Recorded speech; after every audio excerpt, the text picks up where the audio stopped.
농협, 새마을금고, 신협, 수협, 이 중 하나라도 통장이 있으시다면 오늘의 30분이 당신의 소중한 노후 자산을 지킬 수 있는 마지막 기회일 수도 있습니다. 2023년 7월 대전 아침 9시 82세 할머니가 창고 앞에서 울고 계셨습니다. 어떻게 갑자기 이럴 수가 있어요? 우리 평생 모은 돈이 다 여기 있는데. 할머니가 30년간 믿고 다니던 새마을금고가 갑자기 문을 닫아버린 겁니다. 통장은 그대로 있는데 하루아침에 돈을 찾을 수 없게 된 거죠. 믿기 어렵지만 이것이 현실입니다. 오늘 여러분께 정부와 은행이 절대 나서서 알리지 않는 충격적인 진실을 알려드리려고 합니다. 30초 위험 진단. 당신의 통장은 안전한가? 지금부터 간단한 테스트를 해보겠습니다. 질문 1. 새마을금고, 신협, 수협, 농협 등 상호금융기관 통장이 있습니까? 질문 2. 한 금융기관 계좌에 5천만 원 이상 들어 있습니까? 질문 3. 3년 이상 거래 없는 계좌가 있습니까? 질문 4. 스마트폰 뱅킹 앱을 사용할 줄 모르거나 평소에 사용하지 않고 계십니까? 질문 5. 가족도 모르는 비밀 통장이 있습니까? 이 중 하나라도 해당되신다면 오늘 영상 꼭 끝까지 시청하셔서 소중한 노후의 자산을 안전하게 지켜내시길 바랍니다. 여러분, 놀라지 마세요. 전국 1200개 새마을금고 중에서 이미 87곳이 위험 등급에 올라 있습니다. 신협은 전체의 15%가 적자 운영 중이에요. 수협도 연체율이 작년 대비 300% 급증했습니다. 더 충격적인 사실은 정부가 이 정보를 일반인에게는 적극적으로 공개하지 않는다는 겁니다. 2023년 7월 대전의 한 새마을금고에서 실제로 일어난 일부터 말씀드릴게요. 아침 9시가 되자 창구 앞에는 70대, 80대 어르신들이 몰려들었어요. 통장은 그대로 있는데 창구 유리는 굳게 닫혀 있었거든요. 출근한 직원들조차 무슨 일이 일어난 건지 몰랐어요. 현장에서 제가 만난 78세 어르신은 이렇게 말씀하셨습니다. 우리 같은 사람들한테 문 닫기 전에 미리 말이라도 해주지.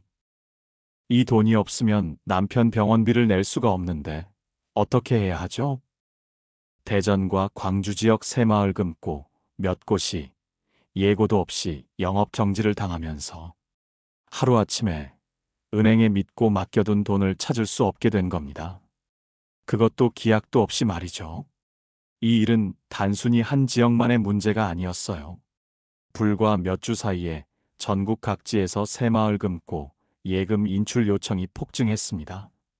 정부가 예금은 안전하다고 대국민 발표까지 하며 진화에 나설 정도였죠. 그때 많은 분들이 처음 알게 됐어요. 새마을금고는 정부가 직접 감독하는 곳이 아니라는 것. 예금자 보호도 금융감독원이 아니라 중앙회가 알아서 한다는 것. 문제가 생기면 바로 돌려받는 게 아니라 시간도 절차도 필요하다는 것을 말이에요. 지금도 전국에 1200개 이상의 새마을금고가 운영되고 있고 그중 수십 곳은 여전히 구조조정 대상에 올라 있으며 금융감독원 감사에서 경고 조치를 받은 금고도 계속 늘고 있습니다. 왜 이런 일이 생기는 걸까요? 겉으로는 평온해 보이지만 금융 환경에는 조용한 변화가 일어나고 있습니다. 뉴스에서 부동산 얘기, 대출 얘기 많이 들으셨을 텐데요. 그건 나와는 별 상관없는 얘기겠지 하고 넘기시는 분들이 많으시거든요. 그런데 은행에서 일하다 보니까 정말 그렇지 않더라고요. 지금 벌어지고 있는 금융 환경의 변화는 은행에 저축하며 하루하루를 살아가는 우리 모두에게 직접적인 영향을 주고 있습니다. 그중 우리가 지금 가장 눈여겨봐야 할 금융 변화는 대출 총량 규제입니다. 이름만 들어도 복잡한 이 정책이 도대체 우리한테 무슨 영향을 줄까 싶으시겠지만 간단히 말씀드리자면 앞으로는 돈을 빌리기가 굉장히 어려워진다는 뜻입니다. 그런데 더 큰 문제는 단순히 돈을 빌리기 어려운 것만이 아닙니다. 이미 여러분 주변에서 느끼고 계실 겁니다. 예전엔 가까운 동네마다 있던 은행 지점들이 하나둘 사라지고 있죠. 특히 농협, 신협, 새마을금고, 수협 같은 상호금융기관들에서 이런 변화가 눈에 띄게 나타나고 있습니다. 올해 상반기만 해도 전국적으로 100곳이 넘는 지점이 문을 닫을 예정이며 그 속도는 점점 더 빨라지고 있습니다. 문제는 단순히 지점이 줄어드는 게 아닙니다. 이들 금융기관 자체가 건전성 위기에 처해 있다는 점입니다. 다시 말해 예금에 둔 돈을 온전히 돌려받을 수 있을지조차 확신하기 어려운 상황이 점점 다가오고 있다는 겁니다. 믿기 어려우시죠? 그렇지만 현실입니다. 실제로 새마을금고와 신협 같은 상호금융권의 상당수가 운영 적자를 기록하고 있습니다. 예를 들어 특정 지역에서 운영 중인 신협은 연체율이 무려 8%를 넘겼습니다. 원래 연체율은 2%를 넘어도 문제가 되는 건데 8%라면 경고등이 아니라 비상등입니다. 더 무서운 건 이런 부실한 상황이 계속 이어지면 어떤 일이 벌어지냐는 것입니다. 은행이나 조합이 부실 채권을 제대로 정리하지 못하면 결국 예금자에게 돌아갈 돈이 줄어들 수밖에 없습니다. 즉, 내가 맡긴 돈이 어디론가 새나가 버리고 정작 내가 급하게 필요할 때 찾을 수 없는 상황이 발생할 수 있는 겁니다. 그럼 나라에서 보장해주지 않나? 이렇게 생각하실 수도 있겠습니다. 물론 예금자 보호법이라는 게 있어서 5천만 원까지는 원금과 이자를 보호해주는 제도가 있습니다. 하지만 여기에도 맹점이 있습니다. 예금자 보호 한도는 전체의 금융기관에 적용되는 것이지 개별 계좌마다 적용되는 것이 아니며 특히 동일한 금융기관 내 여러 계좌가 있으면 합산 적용된다는 사실 모르는 분들이 많습니다. 더 나아가 2025년 9월부터 예금자 보호 한도가 1억 원으로 상향된다고는 하지만 그 전에 만약 문제가 생기면요. 아직 시행되지도 않은 제도를 믿고 기다릴 수는 없는 노릇 아닐까요? 이쯤에서 한번 생각해 보셔야 합니다. 나는 지금 어떤 금융기관에 어떤 방식으로 자산을 맡기고 있는가?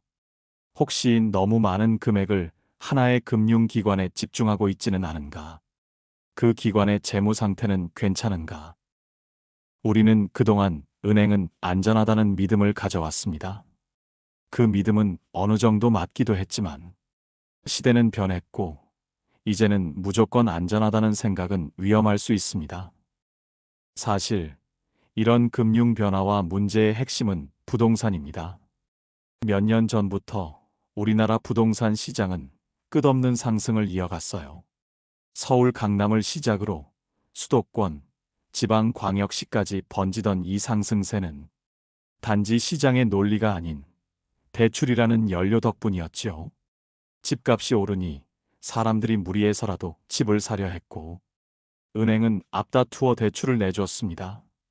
처음에는 1금융권이 중심이었지만 2022년을 기점으로 정부가 가계 부채를 조정하기 시작했고 1금융권 대출에 강한 규제가 들어갔죠. 그러자 사람들은 2금융권, 즉 상호금융으로 몰렸습니다. 여기서부터 문제가 시작된 겁니다. 상호금융은 상대적으로 금리가 높고 심사 기준이 느슨했죠. 신용도가 낮은 사람들도 비교적 쉽게 대출을 받을 수 있었거든요. 특히 부동산 PF, 즉 프로젝트 파이낸싱이라는 상품에 자금이 대거 몰리게 됩니다. 부동산 PF란 아직 땅만 있고 아무것도 지어지지 않은 상태의 사업에 자금을 빌려주는 것으로 말 그대로 미래의 희망에 돈을 거는 겁니다. 그런데 문제는 이 희망이 이제 더 이상 작동하지 않기 시작했다는 점입니다. 건설 경기 침체, 원자재 가격 상승, 분양률 하락 등 여러 요소가 겹치면서 PF 사업의 수익성이 급격히 나빠졌고 이에 따라 상환이 제대로 이루어지지 않기 시작했어요. 결과적으로 상호금융이 대규모 연체 사태에 직면하게 된 것입니다.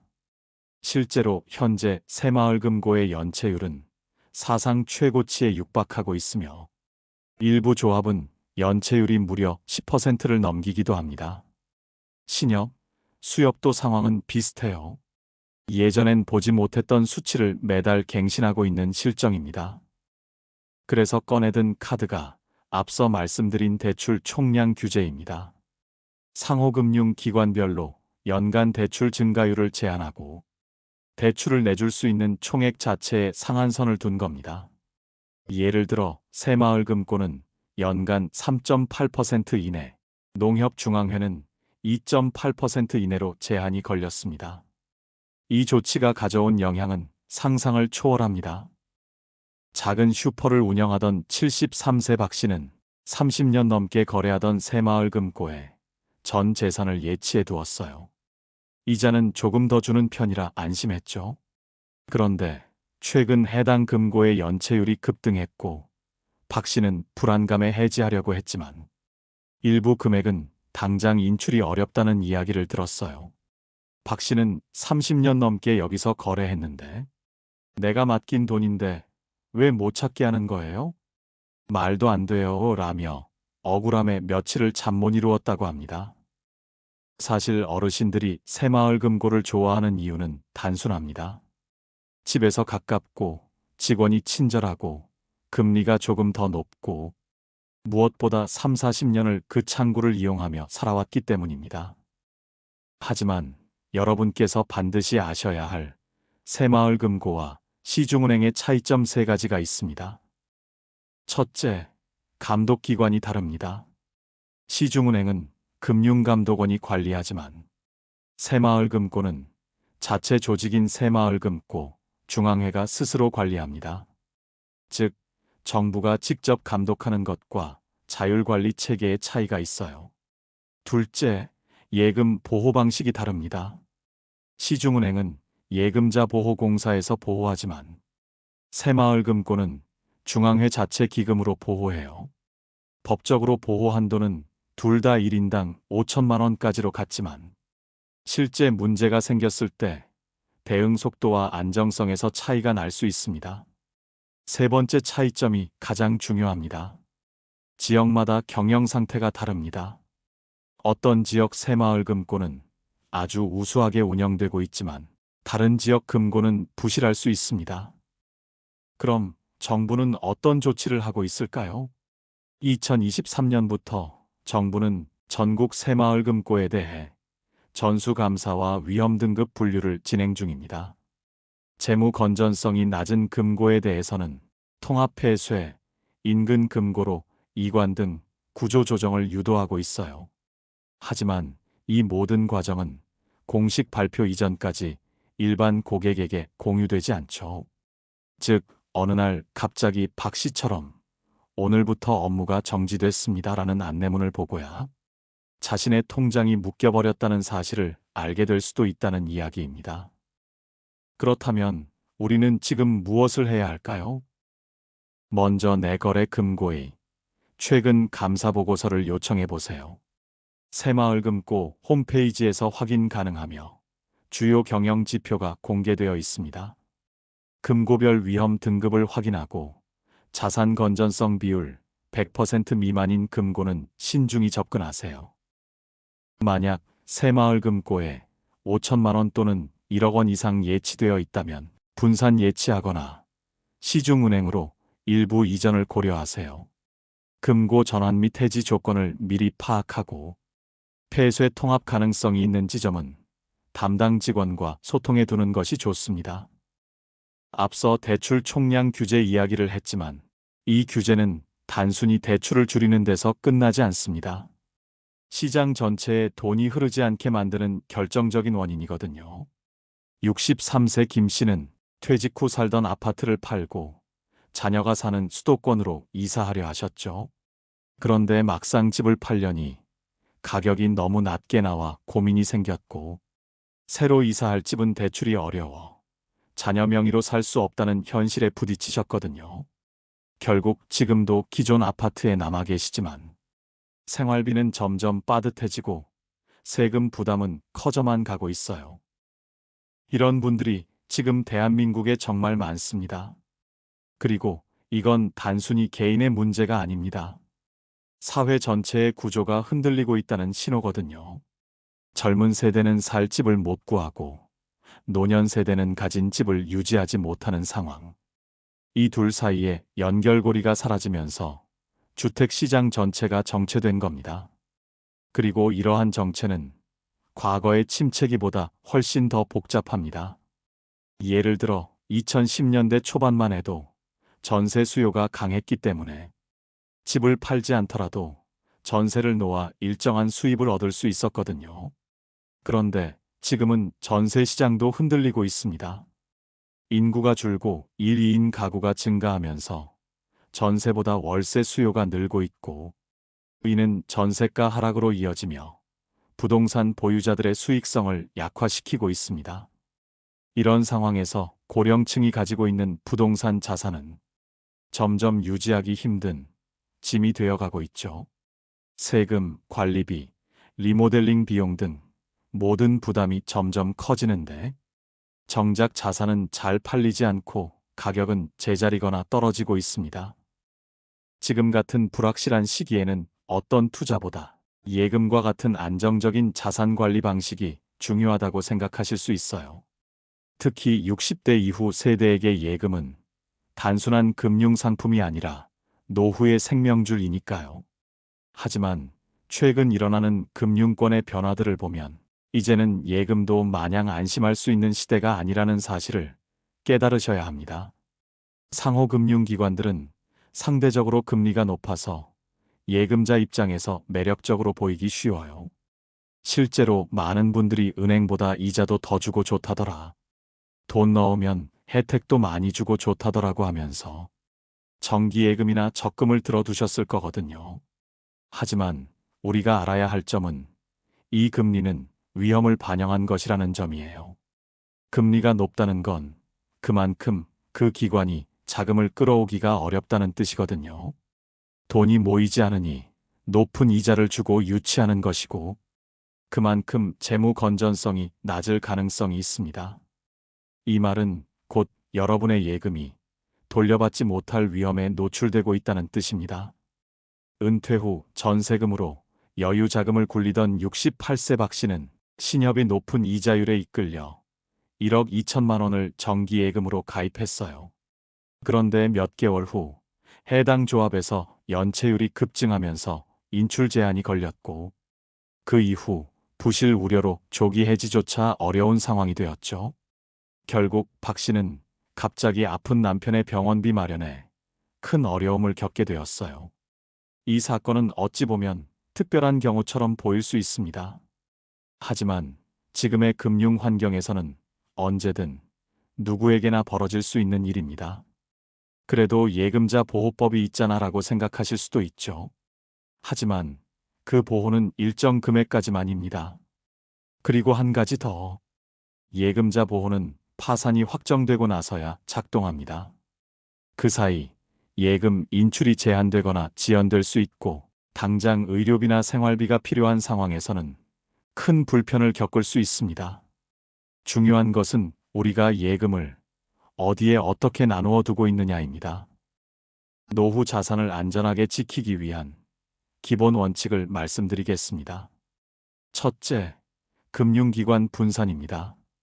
한 기관에 목돈을 몰아놓지 마시고 복수의 기관으로 분산하세요. 예를 들어 농협, 신협, 우체국 등으로 나누어 예치하되 각각의 보호 한도를 넘기지 않도록 관리하는 것이 좋습니다. 둘째, 상품의 조건을 꼼꼼히 살펴보세요. 높은 금리에 혹해서 상품을 가입하기 전에 해당 조합의 재무 상태나 최근 감사 결과, 연체율 등의 정보를 꼭 확인하셔야 합니다. 이런 정보는 인터넷 금융감독원 공시 사이트나 해당 금융기관 홈페이지에서 쉽게 확인할 수 있어요. 셋째, 정기예금에 목돈을 묻기 전에는 유사시에 사용할 자금은 따로 확보해 두셔야 합니다. 생활비, 의료비, 긴급 상황에 대비한 자금을 분리해 두고 나머지를 예치하는 방식이 바람직합니다. 넷째로 꼭 알아두셔야 할 강화된 고령층 금융보호법입니다. 최근 금융소비자보호법 개정에 따라 만 65세 이상 고객에게는 고위험 상품 판매 시 48시간 숙려제가 적용됩니다. 또한 상담 시 녹취, 상품 설명서, 교부, 동의서 서명이 필수가 되었거든요. 하지만 해당 조항을 안내받지 못하거나 형식적 설명으로 넘어가는 경우도 많습니다. 게다가 상담센터 직원조차 숙려제는 고객 요청이 있어야 적용된다는 식으로 애매하게 대응하는 사례도 있거든요. 다음으로 자산을 지키기 위한 통장 관리 방법입니다. 먼저 통장 관리의 기본부터 점검하셔야 합니다. 한 사람이 여러 개의 계좌를 갖고 있는 시대지만 그중 몇 개는 장기간 거래가 없거나 휴면으로 전환되어 위험에 노출될 수 있거든요. 따라서 자신의 모든 계좌를 통합조회를 통해 정리하고 사용하지 않는 계좌는 과감히 해지하거나 별도로 분리 관리하는 것이 좋아요. 또한 고액 예금은 반드시 분산 관리해야 합니다. 2025년 9월부터 예금자 보호제도가 1인당 1억 원까지 확대될 예정이지만 그건 금융사 한 곳 기준이거든요. 같은 은행 안에서 여러 통장을 나눠둬도 보호 한도는 합산됩니다. 따라서 자산이 1억 원 이상이라면 다른 금융기관으로 분산 예치하는 것이 현명합니다. 그리고 보이스피싱이나 대출 사기, 투자 유도 등 갈수록 교묘해지는 사기 유형에도 대비해야 합니다. 고수익, 즉시 지급, 안전계좌 같은 말은 정상 금융기관에서 절대 사용하지 않는 표현이에요. 이런 문구가 담긴 문자나 전화를 받는 즉시 은행 고객센터 또는 금융감독원의 사실 여부를 확인하는 게 최선입니다. 이번에는 사용 용도별로 4가지 유형으로 나누어 통장을 정리하는 방법을 알려드리겠습니다. 종이와 펜을 꺼내시고 당신의 통장을 여기에 한번 대입해 보시기 바랍니다. 유형 1. 생활형 통장. 월급, 연금, 기초생활비가 들어오는 계좌예요. 매달 일정하게 입출금이 이루어지고 공과금 자동이체, 병원비, 카드 결제에 쓰이는 통장입니다. 이런 생활형 통장은 절대 묶이면 안 되는 통장이에요. 반드시 시중은행 위주로, 가능하면 이중 인증 가능한 앱도 연동해 두는 것이 좋아요. 분실 정지 시 대체 계좌가 없다면 금융 마비 상태에 빠질 수 있거든요. 유형 2. 모아둔 통장. 장기 예금, 목돈 적금, 적립식 정기예금 등이에요. 사용 빈도는 낮지만 금액이 크고 만기 때 이동이 필요한 통장이에요. 종이 통장만 갖고 있는 경우가 많습니다. 이런 통장은 예금자 보호 대상인지 반드시 확인하셔야 해요. 예치 금액이 1억 원을 넘는다면 다른 기관으로 분산 예치가 필요합니다. 이자율에만 현혹되지 말고 해당 금융기관의 건전성도 반드시 점검하세요. 특히 새마을금고, 농협, 신협 등은 중앙회 보호인지 예금자 보호공사 대상인지 확인해야 합니다. 유형 3. 묻어둔 통장.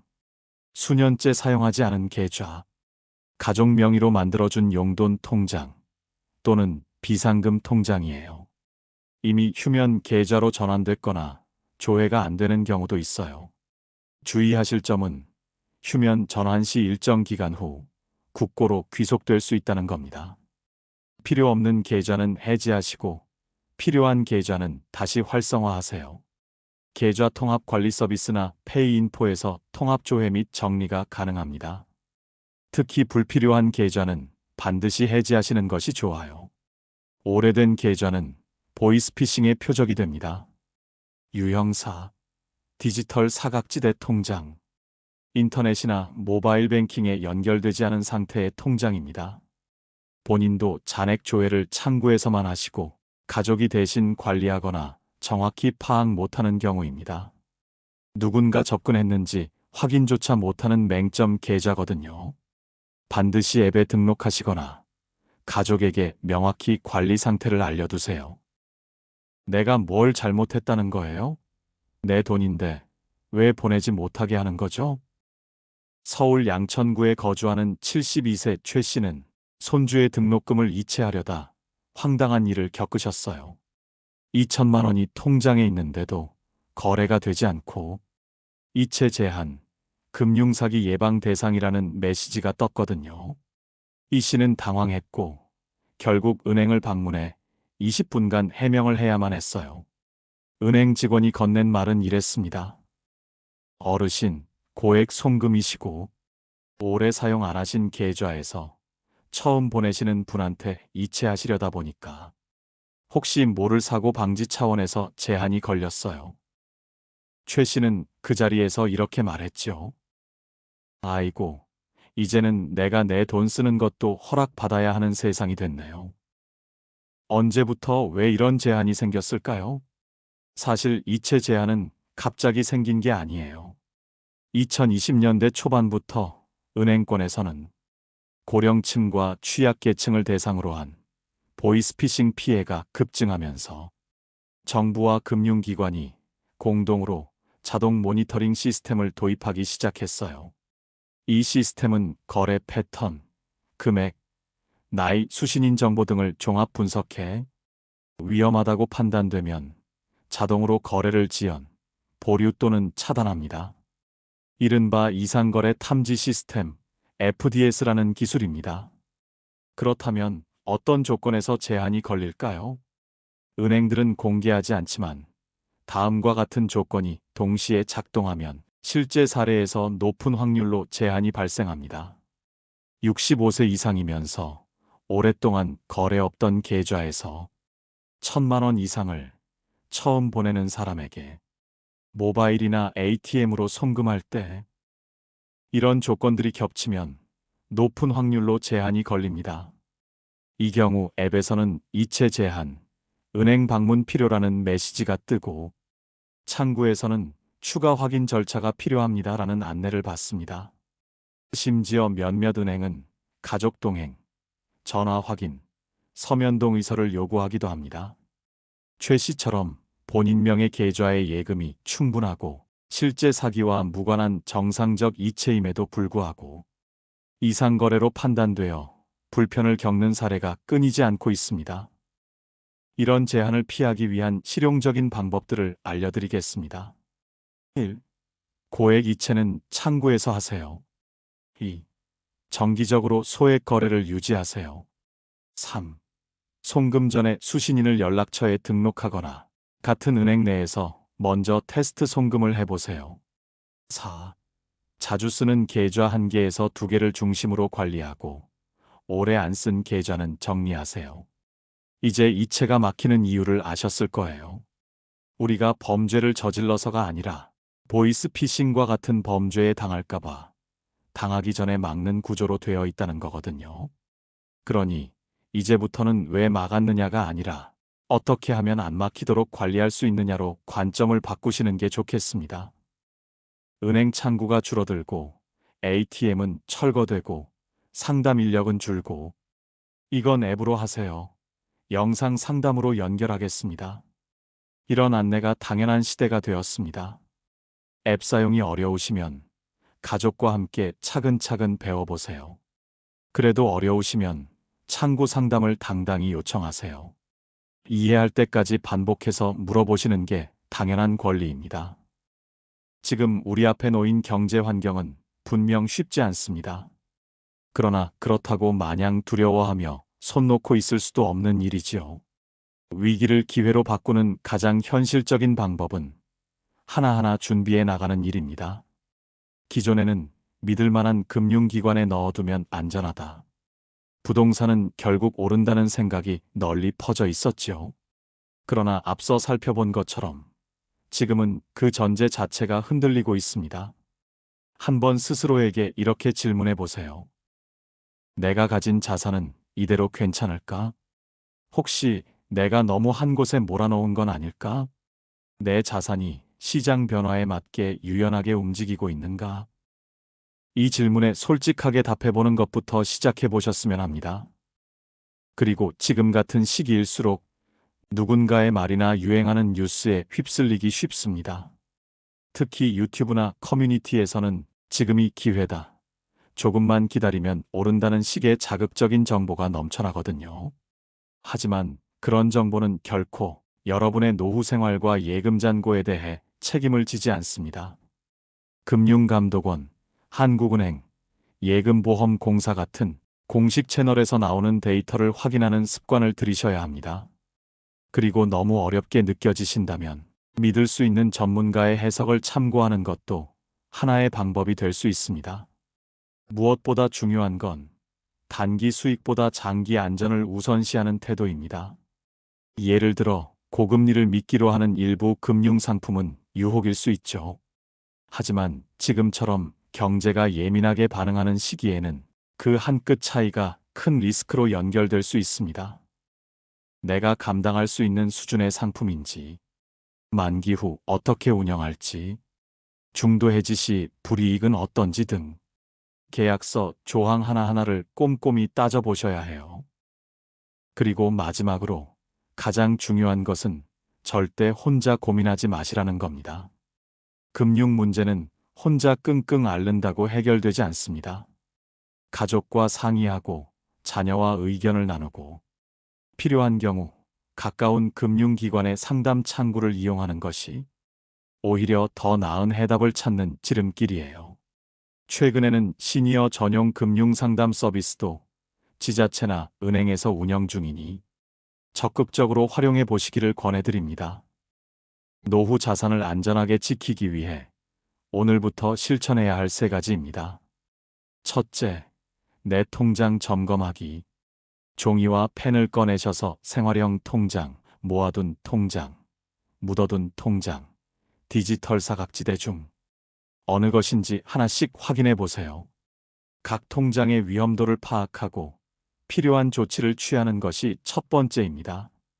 둘째, 분산 예치 계획 세우기. 1억 원 이상의 예금이 한 금융기관에 몰려 있다면 즉시 분산 계획을 세우세요.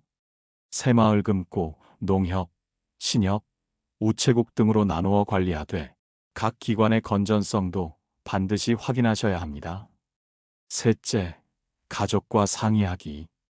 혼자 고민하지 마시고 가족과 함께 의논하세요. 특히 디지털 뱅킹이 어려우시다면 자녀들과 함께 차근차근 배워보세요. 최소한의 안전장치는 함께 만들어 두시는 것이 좋습니다. 지금 정부와 금융기관은 안전을 명분으로 많은 제도를 만들고 있습니다. 그 제도들은 대부분 조용히 그리고 아주 빠르게 시행되고 있죠. 그래서 우리는 더더욱 내가 지금 어떤 제도 안에 살고 있는지, 그 변화가 내 통장에 어떤 영향을 줄지 스스로 묻고 찾아보고 대응해야 합니다. 정부는 자세히 알려주지 않아요. 은행도 물어보지 않으면 말하지 않거든요. 결국 정보를 먼저 가진 사람이 제도의 수혜를 가장 먼저 받는 겁니다. 하루에도 수많은 금융 거래가 이루어지는 시대, 우리는 너무 쉽게 내 통장은 괜찮겠지라고 생각하며 살아갑니다. 하지만 지금 이 순간에도 계좌가 동결되거나 이체가 거절되고 누군가는 내 돈을 눈앞에 두고도 손댈 수 없는 현실에 부딪히고 있습니다. 이제는 더 이상 괜찮겠지라는 낙관 대신 내 통장을 보호하기 위한 구체적인 점검이 필요할 때입니다. 당신이 가지고 있는 돈은 단순한 숫자가 아니라 당신의 인생 전체일 수 있습니다. 그 숫자를 지키기 위해 지금 우리는 더 깊이 알아야 하고 더 꼼꼼히 판단해야 합니다. 그리고 무엇보다 절대로 뒤처지지 마시기 바랍니다. 오늘 말씀드린 내용 결코 가볍지 않습니다. 그만큼 지금 우리가 처한 상황을 무겁고 진지하게 바라봐야 할 시점입니다. 이상으로 나이들매 품격이었습니다. 황금빛으로 물들어가는 여러분들의 행복한 인생 이막을 응원합니다. 오늘 영상이 도움이 되셨다면 구독과 좋아요 부탁드립니다. 끝까지 시청해 주셔서 감사합니다.